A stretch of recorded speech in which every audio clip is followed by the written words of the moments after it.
안녕하세요. 2월 10일 주식 정리해드리는 주정남. 오늘도 시장 정리부터 먼저 시작해보도록 하겠습니다. 자, 일단 들어가기 전 구독 그리고 좋아요 한 번씩만 눌러주시면 감사드리겠고요. 지금 정확히 어떤 내용들이 나오고 있는지 하나씩 살펴보도록 하자면, 일단 뉴욕 증시는 미국의 소비자 기대 인플레이션이 급등한 것으로 나타낸 가운데 트럼프의 다수 국가 상호 관세를 부과하겠다라고 밝힌 영향 때문에 관세 전쟁에 대한 우려가 부각이 되며 3대 지수 모두 하락 마감하는 모습 보여지게 되었습니다. 정확히 이제 어떤 내용이 큰 영향을 미치고 있는지를 살펴보도록 하자면, 일단 미국의 소비 심리 지수는 계속해서 좀 꺾이는 모습이 보여지고 있습니다. 그러면 사람들의 소비는 줄어들게 될 수밖에 없을 것이고, 최근에 미국의 이 저축률이나 이런 걸 봤을 때 여력 있는 이들도 많이 떨어진다라고 보여지고 있기 때문에 경기가 안 좋아지는 데에는 이러한 부분이 이제 실시간으로 나타내는 것이다라고 알 수가 있겠죠. 그렇다면은 자연스럽게 미국 내수를 중심으로 하는 기업들 같은 경우에는 실적 부담이 앞으로 계속해서 커지게 될 것이고, 이는 증시에 매우 악영향을 미치게 될 겁니다. 근데 트럼프 이거 어떻게든 살리기 위해서 지금 적극적으로 움직이고 있잖아요. 그러면 금리 인하가 절실하게 필요하게 될 수밖에 없을 텐데, 근데 금리 인하도 생각을 해보세요. 물가가 안 잡히면은 하겠습니까? 연준은 과거 경기가 박살이 나더라도 일단 달러 가치를 지켜야 된다라는 것 때문에 항상 물가를 최우선으로 생각하고 움직였던 집단입니다. 암만 트럼프가 압박을 한다라고 하더라도 물가가 안 잡히면은 연준은 끄떡도 안 할 겁니다. 어느 정도 영향은 받겠죠. 그래도 최대한 이러한 상황이라면 보수적으로 이들은 접근을 하게 될 수밖에 없거든요. 그럼 지금 인플레 관련해서 어떤 소식이 들려오고 있는지, 꺾일 기미는 있는지 생각을 해야 되는데, 일단 경기가 둔화되는 것만으로도 중장기적으로 봤을 때 사람들의 소비가 줄어들게 될 것이기 때문에 물가가 안정이 되는 데는 큰 영향을 미칠 겁니다. 근데 지금 당장만 놓고 보면 구인 이직 그리고 이 고용 쪽을 보잖아요. 그러면 구인 이직도 괜찮았는데 비농업 고용이 조금 줄어들었다라고는 하지만 실업률이 4.1에서 4.0으로 하락하게 되었다. 그럼 임금은 꾸준하게 올라간다. 그러면 아직 한참 남은 상황이다 정도로 이걸 이해할 수 있을 것 같습니다. 그러면 에너지도 꺾이다 말고 인건비도 꺾이다 마는 모습이 보여지게 되면은 트럼프가 그렇게 염원하는 물가에 대한 하락은 아직 한참 남았다라고 생각을 할 수 있겠죠. 거기에다가 지금 이 관세까지 때린다라고 하잖아요. 그러면 야, 이것도 물가가 올라가는데 큰 영향을 미치게 될 것이고, 그럼 결과적으로 생각을 하면은 미국의 소비력이 완전히 죽어버리면 그때서야 좀 안정세가 만들게 되지 않을까? 이건 그렇게 보는 게 맞지 않을까 싶어요. 사람들이 이제 너무 비싸니까 소비를 못 하는 거죠. 그래서 이제 트럼프가 당장은 금리 인하 관련해서 압박을 주고 있다라고는 하지만, 이전에 관세 이야기를 하면서 지금 당장은 이 고통스럽더라도 나중 갔을 때 좋다라고 하는 게, 결국 이런 과정을 거쳐서 좀 물가를 안정시키고 그 다음에 금리 인하를 했을 때 조금 좋아지는 상황, 그걸 지금 그려나가고 있는 것이 아닌가, 좀 이런 식으로 생각을 해보는 것도 저는 괜찮지 않을까 싶습니다. 근데 중요한 건 이러한 부분은 한국 증시에도 악영향을 미치게 될 수밖에 없다라는 거. 그래서 지금 연준 이사들이 계속 엇갈리는 지표들이 나오게 되다 보니까 지켜볼 수 있는 시간을 얻게 되었다라고 하고 있기 때문에 우리들도 지금은 좀 길어질 수 있다라고 생각을 하며 관망세를 이제 중심에 두고 한 방향으로 치우쳐지지 않은 상황으로 관련 뉴스를 꾸준하게 살펴보는 것도 아주 좋을 것 같습니다. 근데 이러다가 방금 봤던 인건비가 좀 둔화되는 모습과 함께 유가가 둔화되는 모습이 보여지게 된다면은, 그럼 우리가 원하던 내용이 나오고 있구나 생각을 하면서 미국의 소비력이 일부 유지만 되는 것만 보여지게 된다라고 하더라도 편안하게 접근을 해볼 수가 있겠죠. 그래서 지금 국제유가가 조금 떨어졌다가 약간 반등해서 71.0달러를 기록하고 있는 플러스 0.55%를 지금 나타내고 있는 상황이기 때문에, 이게 6이나 5까지 떨어지게 된다면 이게 우리가 가장 원하던 내용이다라고 생각을 하며 아까 봤던 실업률 4.0에서 꾸준하게 올라가는지 요거 한번 살펴보는 거 아주 괜찮을 것 같습니다. 자, 그리고 채권은 아무래도 금리 관련해서 가능성이 지금 떨어지고 있다 보니까 하락이 맞고요. 그리고 금 가격 같은 경우에는 지금 상승 마감하였고, 달러 가격 같은 경우에도 지금 채권과 반대로 상승하게 되었다. 요거 알아두시면 되겠습니다. 자, 그럼 이외에 우리가 보면 좋을 만한 내용들이 어떤 게 있는지를 살펴보도록 하자면, 일단 중국 같은 경우에는 미국이랑 계속 치열하게 붙고 있죠. 그래서 지금 무역 정쟁 2라운드 얘기 나오고 있는데, 이전에도 1차 2019년도에 한국이 영향을 되게 많이 받았단 말이에요. 그래서 수혜를 받는 쪽이랑 영향을 좀 악적으로 받는 쪽, 요거 이제 갈라가지고 분류해가지고 웬만하면은 좀 안 좋은 쪽은 좀 장기화가 될 수 있기 때문에 조심해서 접근하시면 좋을 것 같고요. 자, 그리고 중국 지금 외부로 제조업 수출도 많이 하고 있지만 내수를 살리려는 모습들도 많이 보여주고 있거든요. 그러다 보니까 지금 부동산 개선되고 있다라고 합니다. 거기다가 디플레이션이 우려가 됐었는데 나름 그래도 물가를 어느 정도 지켰어요. 그렇다는 얘기는 중국 경기가 그래도 지금은 아직 버틸만 한 것이 보여지고 있다 정도로 이렇게 넘어갈 수 있을 것 같습니다. 그래서 이제 중국의 소비력이 급증을 하게 된다면 중국 수출이 비중이 높은 기업들 같은 경우에는 숨통 좀 트이겠네 이렇게 생각을 하면서 접근을 해보는 것도 되게 좋을 것 같고요.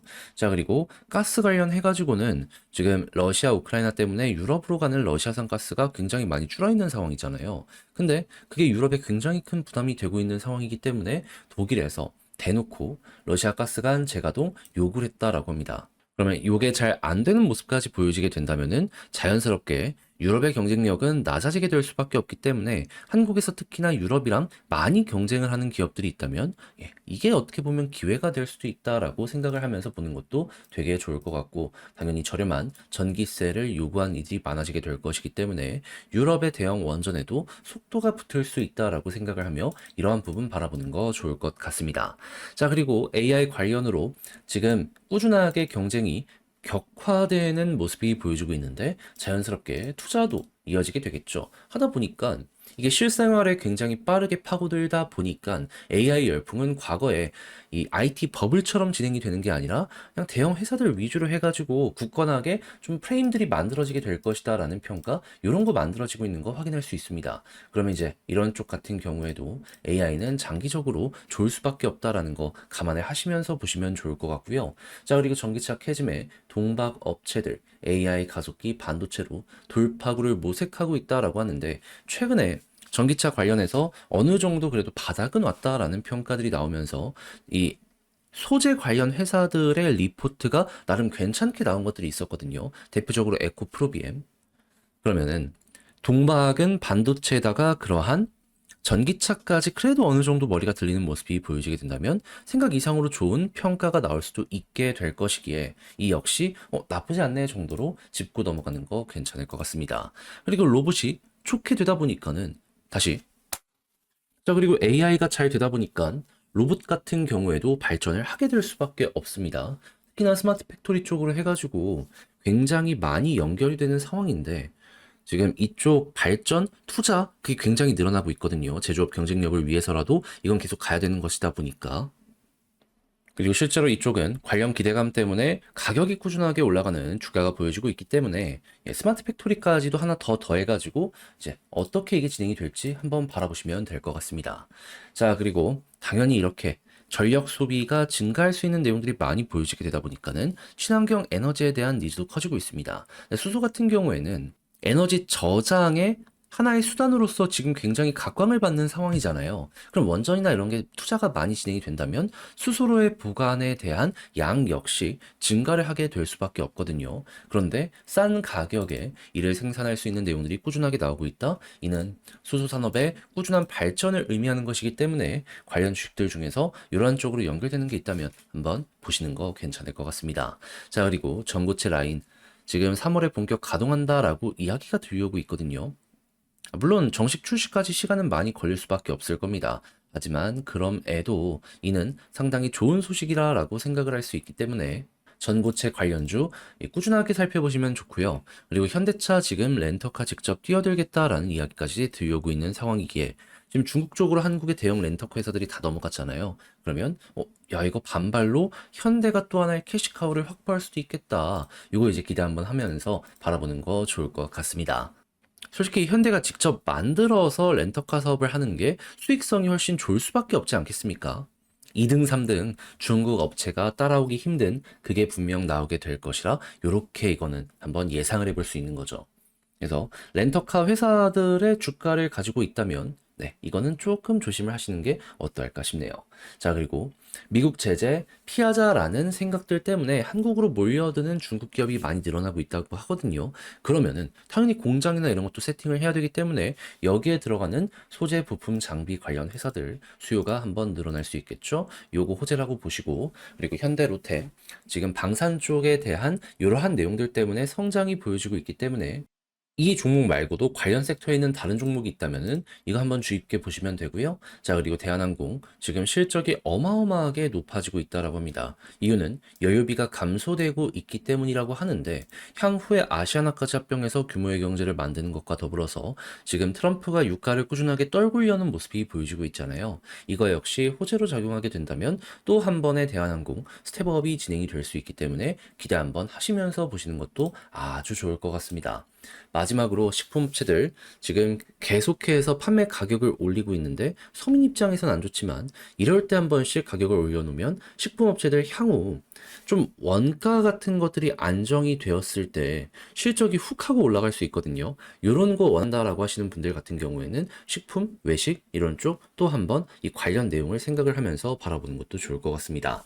자, 이렇게 해서 오늘의 시장 정리까지 쭉 해봤는데 아무래도 주말을 거쳤다 보니까 다룰 내용이 많았습니다. 그래도 제가 말씀드린 게 여러분들께 도움이 되었으면 좋겠고요. 잘 보셨으면 구독과 좋아요 한 번씩만 눌러주시길 부탁드리며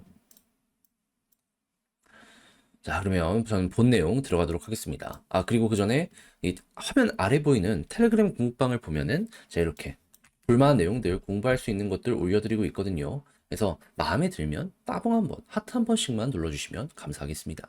자, 그러면 진짜로 개별 종목 들어가 보도록 할게요. 안녕하세요. 제가 이번에 가지고 온 종목은 두산 에너빌리티를 가지고 왔습니다. 일단 미국 증시가 쉬어가는 모습이 보여지게 되다 보니까 한국도 영향을 받고 여기에 두산도 조정을 받는 모습 보여주고 있습니다. 자, 그래서 이제 여기서 어떻게 해야 될까 생각하시는 분들이 많을 것 같은데 제가 하나씩 현 상황에 대해 풀어보도록 할 테니까 일단 들어가기 전 구독 그리고 좋아요 한 번씩만 꼭 눌러주시면 정말 감사드리겠습니다. 자, 일단 조정이 왜 나왔을까라는 걸 생각을 하면 이유는 심플하죠. 최근에 체코 쪽에 그 스코다 파워 쪽 상장했죠. 하다 보니까 이 더블 카운팅 또 들어가게 될 수밖에 없잖아요. 그러다 보니 요거 같이 빠진 만큼 요번에 이 조정 나왔다. 근데 이게 비교적 엄청나게 파괴적이진 않다라고 볼 수 있는 이유는 또 뭐가 있다? 두산이 현금 흐름이 지금 말라버리는 상황이거든요. 하다 보니까 밥캣도 좀 빼가지고 다른 계열사로 옮기려고 했던 거잖아요. 현금 확보하려고. 근데 이 체코 쪽에 스코다 파워를 상장을 했다 보니까 그나마 필요했던 자금을 좀 가지고 와서 원전 쪽에 나름의 속도를 낼 수 있었다.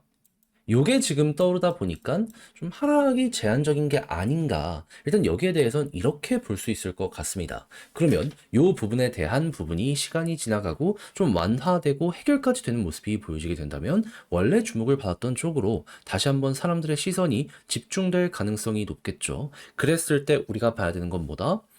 지금 미국의 원전 쪽에 영향을 받아서 계속 급등을 하는 거란 말입니다. 이걸 계속 봐야죠.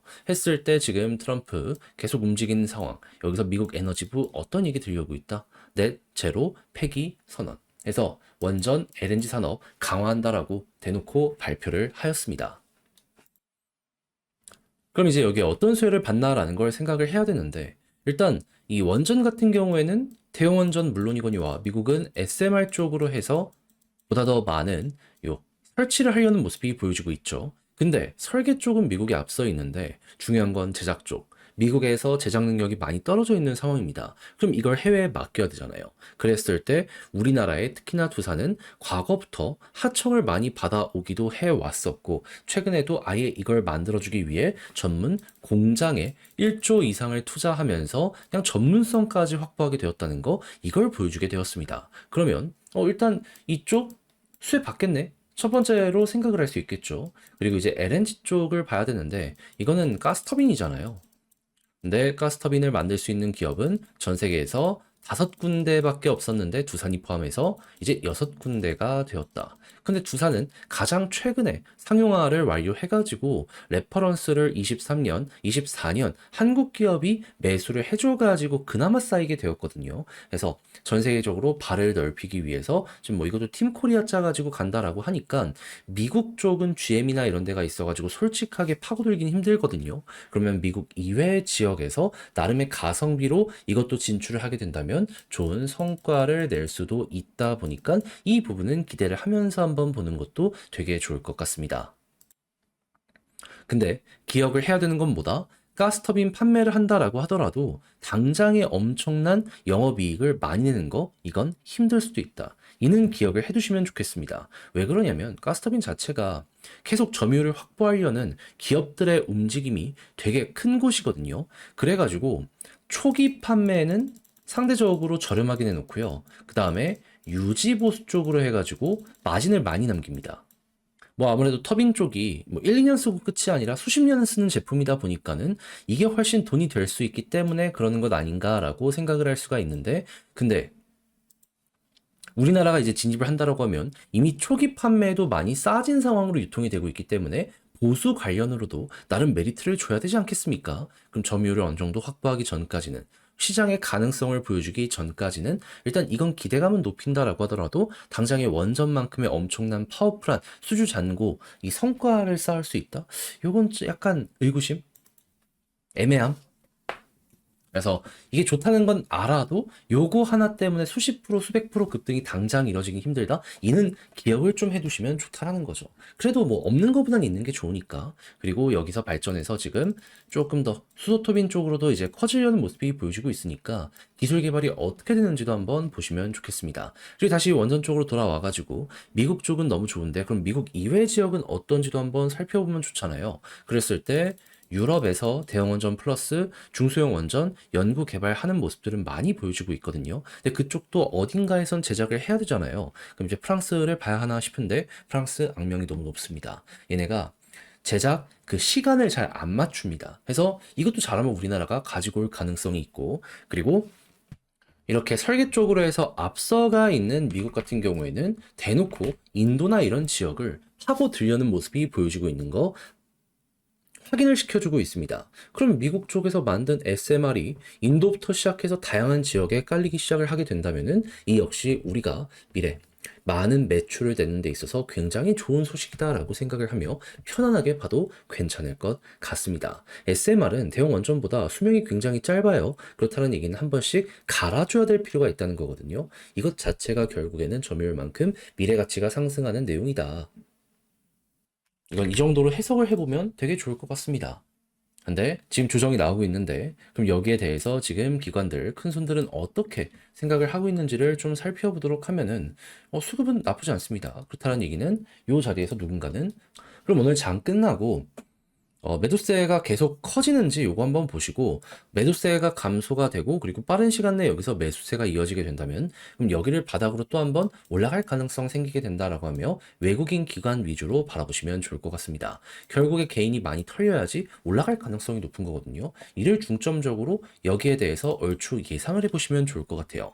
자, 그랬을 때 지지라인은 어디가 중요하냐라는 걸 생각을 해보면 제가 계속 강조드리고 있는 21선, 여기가 마지노선이다. 과거 사례를 보면은 이탈하더라도 빠르게 회복하면 모르겠지만 이탈하고 회복 못하면 그대로 이렇게 무너지는 경우가 너무나도 많았었기 때문에 이번에도 마찬가지로 여기 이탈한 다음에 회복 못하면 이렇게 빠질 수 있다는 건 생각을 하면서 여기는 맞춰 대응 한번 해보시면 좋겠습니다. 근데 반대로 여기를 딛게 된다면 어떻게 된다? 여기를 중심으로 볼리저 상단까지 다시 한번 올라가는 경우가 이 역시 상당히 많았기 때문에 또 한번 여기까지 이렇게 올라가는 거 생각을 해봐도 좋을 것 같네요. 그런 다음에 여기를 돌파하게 된다면 한 번 더 가는 거고, 그게 아니다라고 하면은 맞고 떨어지는 거 맞춰서 여기가 단기 고점이구나. 요게 이제 시장 사람들에게 인지가 되게 될 것이고요. 그럼 당연히 여기서 매도세가 계속 이어지게 될 것이기 때문에 올라가려고 하다가도 힘이 빠지는 게 꾸준하게 보여지게 될 수 있겠죠. 그래서 이거는 지켜는 봐야 되긴 하겠지만은 여기서 과연 어디까지 가느냐에 따라서 향후 방향이 많이 달라진다는 건 감안을 하시면서 지금부터 준비해 보시면 좋을 것 같습니다. 자, 그럼 지금 오늘 바탕으로 글로 쓰면서 영상 최종적으로 정리 마무리하도록 하자면, 첫 번째 나오는 뉴스를 봤을 때 현재 악재는 시장의 흐름도 있지만은 체코 쪽의 상장의 더블 카운팅 이슈 때문도 있다. 그래서 이게 소화가 다 될 때까지는 조금 더 지켜봐야 되는데, 근데 이게 만약에 소화가 긍정적으로 잘 되게 된다면은 그러면 지금 SMR부터 해서 좋은 소식이 많이 들려오고 있기 때문에 사람들의 시선은 호재 쪽으로 다시 한번 집중이 될 가능성이 높다. 했을 때 인도 쪽부터 해서 유럽 쪽에서 어떤 소식이 들려오고 있는지도 꾸준하게 보시면 좋겠습니다. 그리고 유럽 쪽 한 가지만 더해서 덧붙이면 대형운전이 유럽에서 갑자기 흥했던 이유가 뭡니까? 저렴한 전기세 때문이었잖아요. 지금 독일에서 에너지 가격이 너무 부담스러우니까 러시아에 요청을 했다라고 합니다. 끊었던 가스 다시 공급을 해주면 안 되냐고. 네, 우리가 먹을 게 훨씬 더 많아지고 있다는 건 여기서도 또 한번 생각을 해보시면 좋겠네요. 자, 그리고 수급은 개미 털리는 게 중요하고 지지라인 가장 중요한 데는 21선이며 올라간다라고 했을 땐 여기서 일단 볼린저 상단을 1차 목표로 두되 돌파하면 한 번 더 가는 거고, 돌파를 못한다면 여기를 중심으로 매도 구간이 나올 수 있다는 건 예상을 하면서 어느 정도 마무리도 생각을 해보시면 좋겠습니다. 자, 이렇게 해서 두산 에너빌리티 보면 좋을 부분들은 쭉 한번 이렇게 다뤄보게 되었는데 어떻게 여러분들께 도움이 되었을지 모르겠습니다. 잘 보셨으면 좋겠고요. 다시 내용 괜찮으셨다면 마지막으로 구독과 좋아요 한 번씩만 눌러주시길 부탁드리며 저는 다음에 더 좋은 영상으로 다시 인사를 드리도록 하겠습니다. 이상 주식 정리해드리는 주정남이었고요. 지금 추운 것도 추운 건데 감기가 너무 지금 막 퍼지고 있어가지고 여러분들 몸 조심히 내일도 배웠으면 좋겠네요. 감사합니다.